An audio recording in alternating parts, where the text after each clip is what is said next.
নিয়ে ঝামেলা করেছিস? যারা তোমাকে ডেকেছে তাদেরকে জিজ্ঞেস করো। আমি তোকে জিজ্ঞেস করছি, এত সুন্দর সোনার সংসারটা তোর পছন্দ হচ্ছে না? ওর অন্য ছেলের সঙ্গে সম্পর্ক আছে, ওই নিয়ে যত অশান্তি। তুই কোনোদিনও পরিবর্তন হবি নি।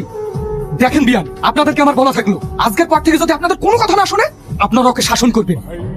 তাতে মরার ভয় দেখা যা খুশি তাই করুন, আপনাদেরকে আমি কিচ্ছু বলবো না। দরকার হলে জানবো আমার একটা মেয়ে মারা গেছে। কদিন ধরে ভালো লাগছে না, চলো ভাই আজ একটু নাইট ক্লাবে যাই। নাইট ক্লাবে তো যাবি, কিন্তু আমি তো সব খারাপ কাজ ছেড়ে দিয়েছি। বাবা বলেছে সামনে ভোটে আমাকে দাঁড় করাবে। বলো কি ভাই, কি তো খুব ভালো কথা। হ্যাঁ, লাইফ থেকে সব খারাপ কাজ ছেড়ে দিলাম। আর তোমার গার্লফ্রেন্ড? গার্লফ্রেন্ড সেটাও আবার সে তোমায় ছাড়বে? ছাড়বে না, সে ব্যবস্থা আমার আগে থেকেই করা আছে।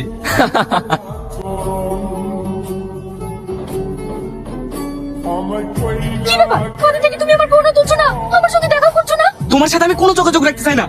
কেন? তোমার স্বামী আমাকে প্রাণে মারা হুমকি দিয়েছে, তা আমি তোমার সাথে কোনো কথা বলতে চাইনি। তুমি ওখানেই ভালো থেকো। এটা হতে পারে না, আমি শুধু তোমার হয়ে থাকতে চাই। আমি ওর বাদ খাবো না। চলো আজ রাতে আমরা পালিয়ে যাই। সেটা আমি পারবো না, তোমার স্বামী আমার পাপাকে বলেছে তোমায় নিয়ে চলে গেলে সে আমায় শেষ করে দেবে। আমি তোমাকে ছাড়তে পারবো না। তুমি ওকে নিয়ে ভয় পাচ্ছ তো, তোমাকে আর ওকে নিয়ে ভয় পেতে হবে। আমি সে ব্যবস্থা করছি, কিন্তু তুমি শুধু আমার, শুধুই আমার।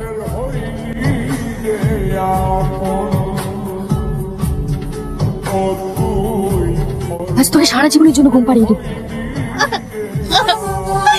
আমার কি সর্বনাশ হলো গো। এই ইয়েস রে, কেন তুই শুনিস নি? রিয়াজের বউ রিয়াজকে মার্ডার করে দিয়েছে। পুলিশ এসে লাশ আর রিয়াজের বউ তুলে নিয়ে গেল। কালাগিনি আমার সব শেষ করে দিল গো। আপনাদের উদ্দেশ্যে একটা কথা বলি, এরকম রিয়াজ তুহিনার মতো ঘটনা আমাদের সমাজে প্রতিনিয়ত ঘটে চলেছে। তাই আপনারা কোনো মিথ্যা প্রলোভনে না পড়ে, কোনো খারাপ অবৈধ সম্পর্কের সঙ্গে যুক্ত না হয়ে নিজের ফ্যামিলির মানুষটাকে আপন করে নিন এবং সুখে সংসার করুন। নইলে একদিন আপনাদের সব হারাতে হবে। তাই ভালো থাকুন, সুস্থ থাকুন। ধন্যবাদ।